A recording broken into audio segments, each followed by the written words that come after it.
Hey Aaron, I thought I'd give you a response to your question about solipsism. To me, it sounds like you're asking maybe two things, or two things came into the conversation. One's like an idea of solipsism in a small self sort of way, and the other is something that sometimes gets labeled as solipsism with a big S self sense kind of way. And I'll try to clarify what I mean by that as I go on. But like, let's start with a small self. Um, for some people, maybe they have a drug experience where they start to realize through introspection and just looking at various instances of their life that the mind seems to, or what they call the mind, seems to sometimes not be accurate to what actually took place. Like you thought you heard someone say something, then you verify that it wasn't that, and then you look at a recording and it's true. You didn't hear it correctly, and therefore you start to see and amass data that your perceptions don't always match reality. And then you come across this philosophy called solipsism, or maybe you come into it yourself, where it's like, well, how do I know that my experience is telling me right information? How do I know? And then you can get into this kind of like borderline mental disorder, or some people actually have a mental disorder around this notion, or you go to a psych ward, where it's like, how do I know you're real? How do I know you're real? How do I know anything's real? How can I function? Like, I kind of went through this a little bit.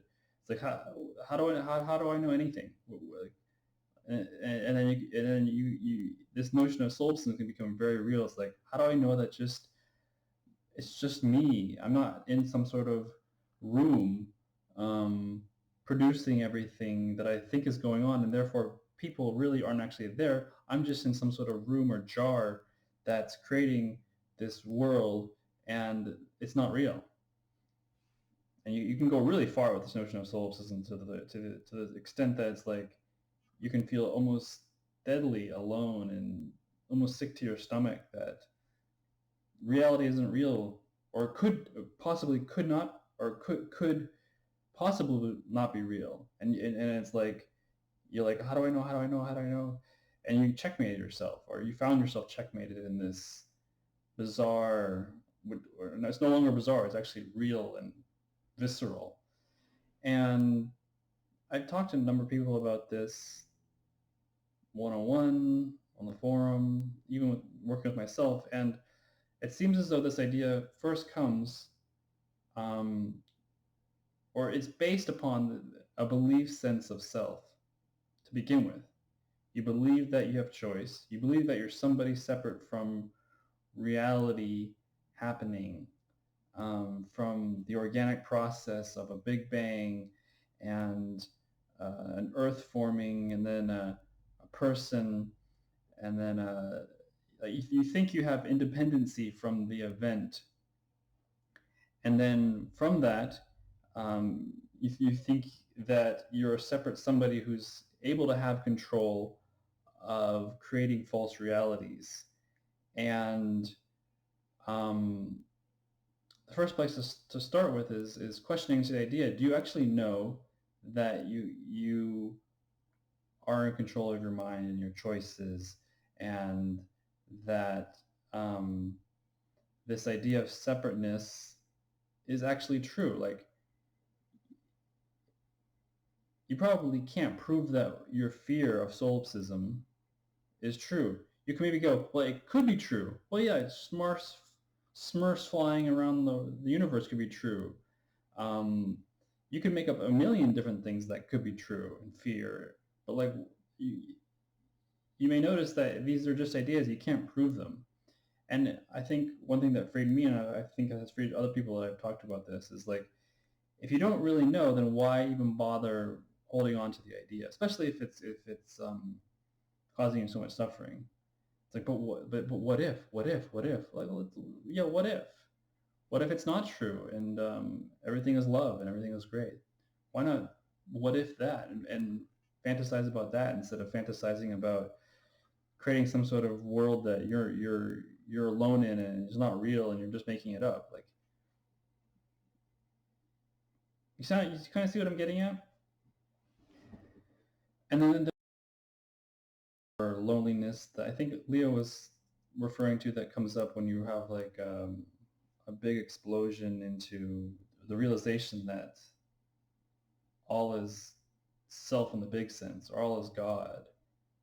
And in that sense, all being God, that what you are is could only be that, because that's all there is.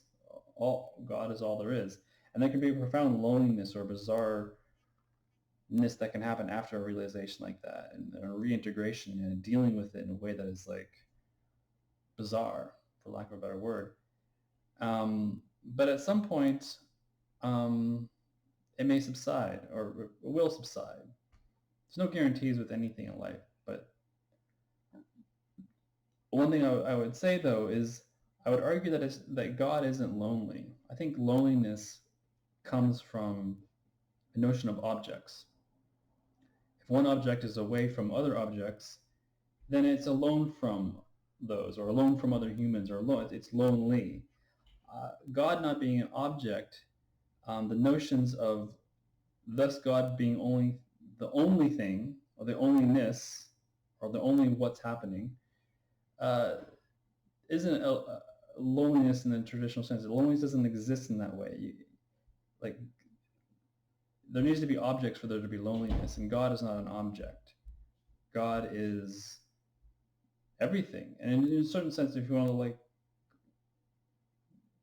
put things in logical ways, like everything cannot be lonely.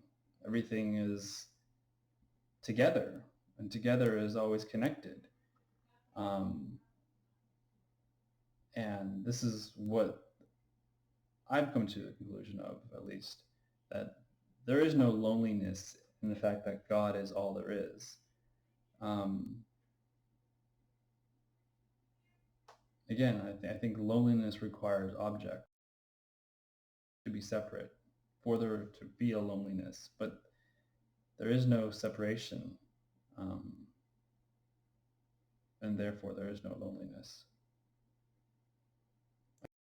Well, it's only you that you're talking to, and therefore you're lonely. I don't think that. I think that's a notion of separate objects ideas talking to themselves. God doesn't fall into the category of that kind of thinking, I feel. And therefore there isn't a loneliness that could ever exist. Maybe in imagination, loneliness could be created and experienced, which is definitely able to happen. I think that's self-evident. But God isn't lonely. God isn't lonely from something.